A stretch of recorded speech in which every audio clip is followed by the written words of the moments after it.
Okay, Joey, we'll take you off the hot seat. I'm off the hot seat. Okay, I'm gonna sit differently. So James, thinking this a The one's ice lot. packs out. yeah, let's cool it down. James, this one's for you. I'm curious. Okay. We talked about in the break what are some things we might disagree about, and we said potentially politics. I'm curious. We don't need to go into necessarily anything too specific, although we can. But how does your faith inform your politics? How does it inform how you see the world and voting? Well, I think so. Like my faith gives me a moral baseline, and I think like politics, a lot of politics, especially more so now, is there's a lot of morality. So kind of we're living in a world which is fairly divisive, and kind of people kind of, and your morality will shape. You vote for someone or don't vote for someone depending on what you might think of them and how they do that. So, for instance, at the last UK general election, I spoilt my ballot because I really did not trust anyone who was leading. I wrote there was an awful lot of blatant lies in the last general election in the UK. So I spoilt my ballot and wrote on my ballot, "The truth matters," because I just had enough of it. And I think that will affect the way I look at people and judge people and say, hey, do I think you're an upright person and worthy of being my MP, or your party believes in what is similar to I believe in, will do something justly, because you're never going to agree with anyone on anything. So look at it something like that. And then, just generally look at what these people believe and say, is there anything here that I can't believe in? And if not, which group do I think stands for, in the best way possible, what I stand for? Because you're never going to, everyone has different opinions. And certainly in the UK or the US, where there's only two parties to vote for, really, you're not going to fully agree with these people, but kind of look for which one I think will represent me and my views the best. I guess it's different here in the Netherlands, where you have proportional representation and parties who might represent you a little bit better.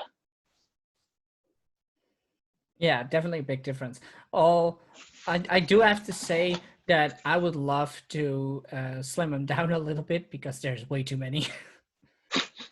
Is there a lot? I'm still learning. So is there a lot of parties? Man, honestly, I'm not up to date at all, but I believe that there's 24 parties you can vote for. Whoa. Something like that. James, are you Googling? I'm Googling. Oh, okay, Everyone's Googling it.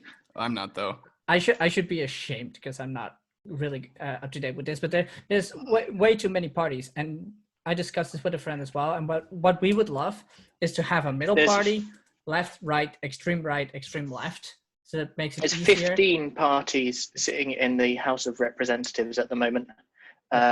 4 of them are in a coalition government. Wait, and all of those parties have representatives? So there are 15 different parties, all of whom have at least 2 representatives. And then there are 4 parties which are like the government party in a coalition. Cool. Yeah, and you can vote for all of them. Yeah, and there's no constituencies over here, is there? It's like you vote and they represent everyone who voted for them, as opposed to in the US or the UK, where you vote for a representative or an MP and they represent your local area. So that's the difference between how the Dutch have done it and how Britain and America have done it. That's kind of cool, actually. Yeah, and for most part it works, but again, if you want to vote, you have to read all 15 parties. You have to listen what the representatives are saying. Who do you believe? Who do you trust? And it's way too much. That's why I'm not up to date to it, because it's way too much work. And sadly enough, my family is not really up to date with it as well, so I don't really have people to discuss this with. So I kind of neglected it, which is a bad thing. I should vote more.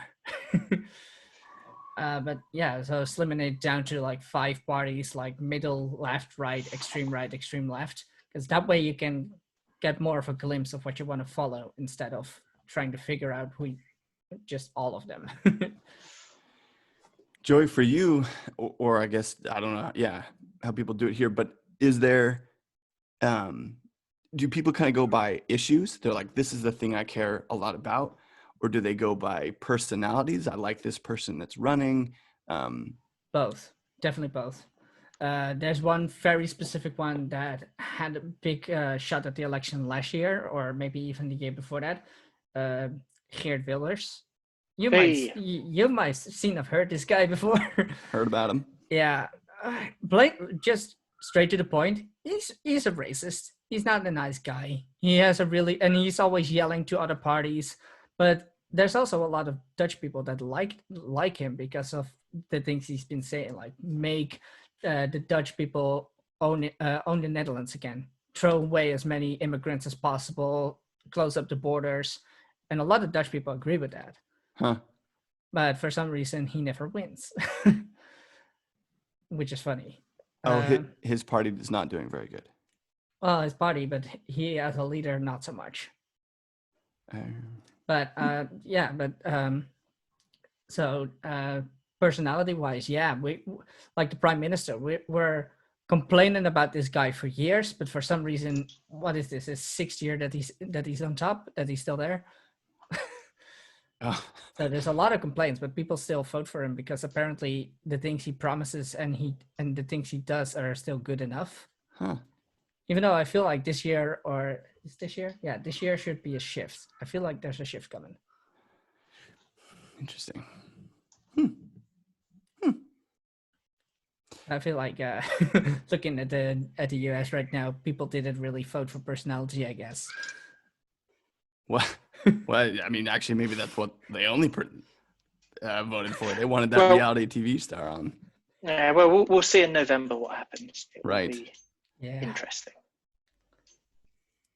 As long as it's not Kanye West, I'm down. Guys, I'm the American on this right now, and I might vote for Kanye West. If only Caitlyn Jenner is his vice president. Yeah, and Kim Kardashian is the first lady. It's going to be a great team. It's going to be a great team.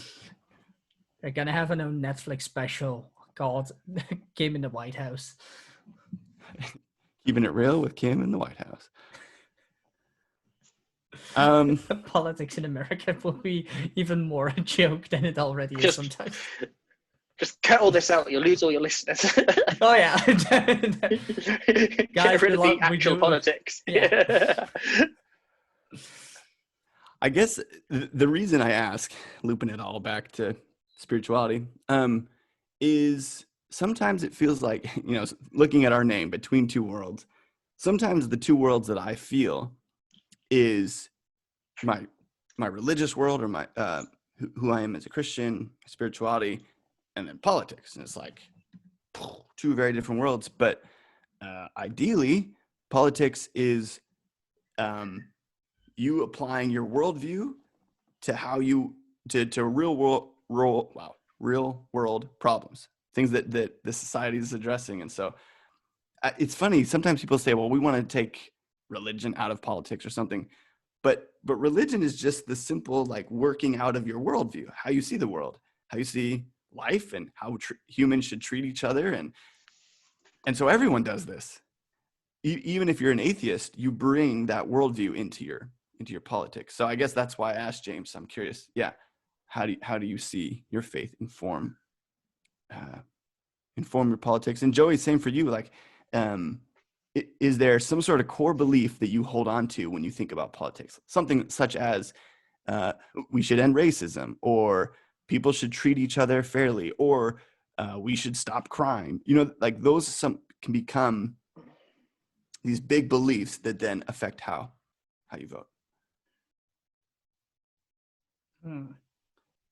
Well, looking from a non-Christian side and seeing someone talk about, say they bring the full religious side to politics, I will probably, depending on what they're saying, not vote for them. And that sounds really harsh, but I can explain that right now. Is, say, for example, they have a really big religious point that they want to bring into the culture as a whole. Maybe Christianity is not a good example in this one, but say the Islamic State. there's someone in the Islamic State that wants to be president of the Netherlands, and they want to bring all the holidays that they're applying to their faith to us. Like, I would not vote for them because I don't believe in those holidays. I don't want to follow them. I mean, they're free to do so, but don't force something that's not my thing onto me. But if it's forced on, I will not follow that. And that's why I will probably not vote for that kind of person.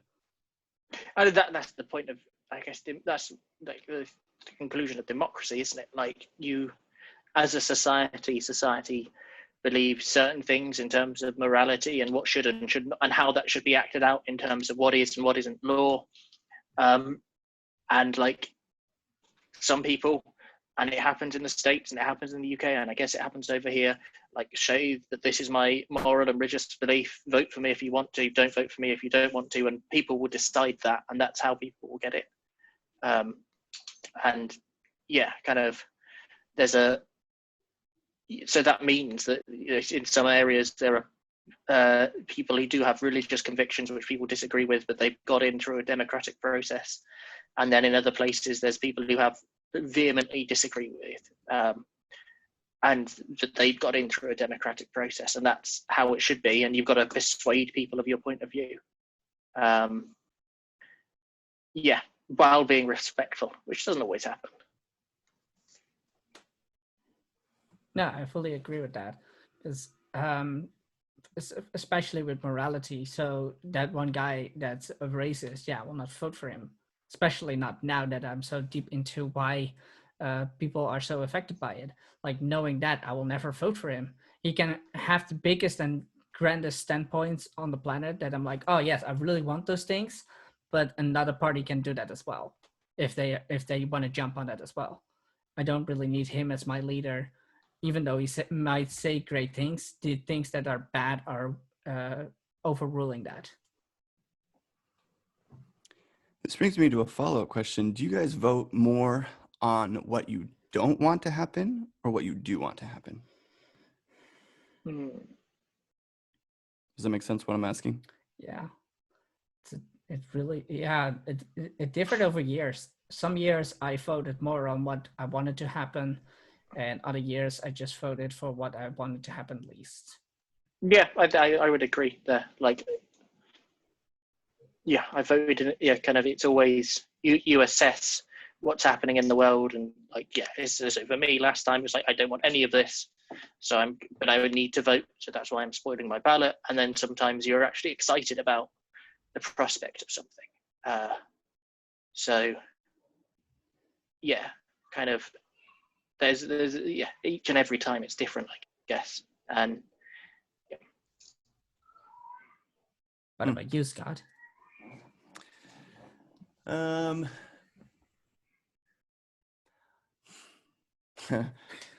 don't really know. Yeah, I think I'm close to you, James. I know that there was a lot of people that I knew in this last election in America that were like, I don't like the other person, therefore I'm going to vote this way for the better of the two evils, whichever way they voted. So it was like bad and worse kind of thing. It's like, well, I'll vote for bad because I really don't want worse. And yeah, I guess that maybe depends on who's running. That there are some times where you get very excited. You're like, oh, this person really can change some things, or you're like, this is the better of the two options. What I've noticed is often that there's single issues as well that really override what people, how they see things. Somebody who is strong on the environment, it's like, it doesn't matter what else they're saying. Like we want somebody who is going to protect the environment, or like it could be about abortion. If they have this stance on abortion, it's like a single issue vote kind of thing. So I don't really know. I guess maybe I haven't voted enough to fully know. But I think especially in the American system, I'm okay with voting third party to send a message of, we need reform within our two-party system. We need more options. can't just have like these as the only option. So libertarian might be where I go.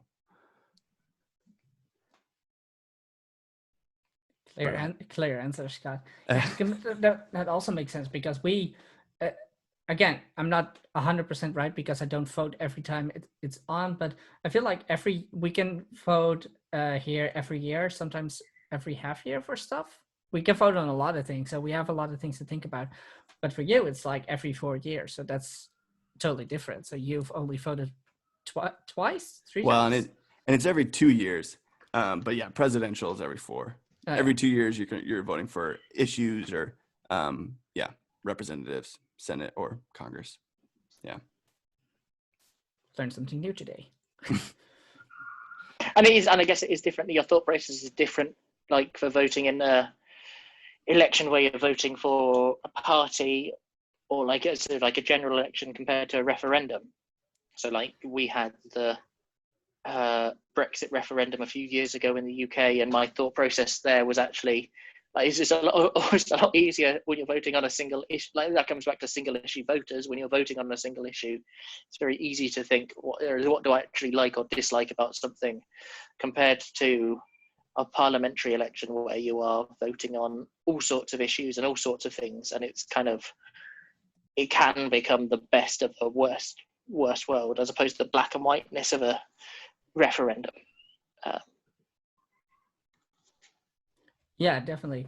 And the big thing with a big issue like Brexit, I can imagine, is that there's so many things that come with that as well. It's not just, oh, are we doing this or not? It's also like, what will the economic system look like? What sort of other changes will come up?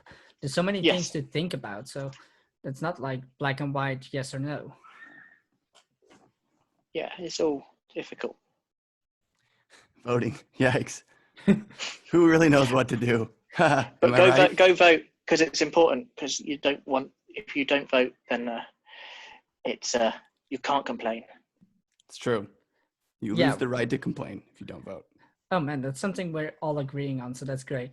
Because I know a lot of people that don't vote but complain their ass off, and I'm like, you need to shut up and sit down because you don't vote.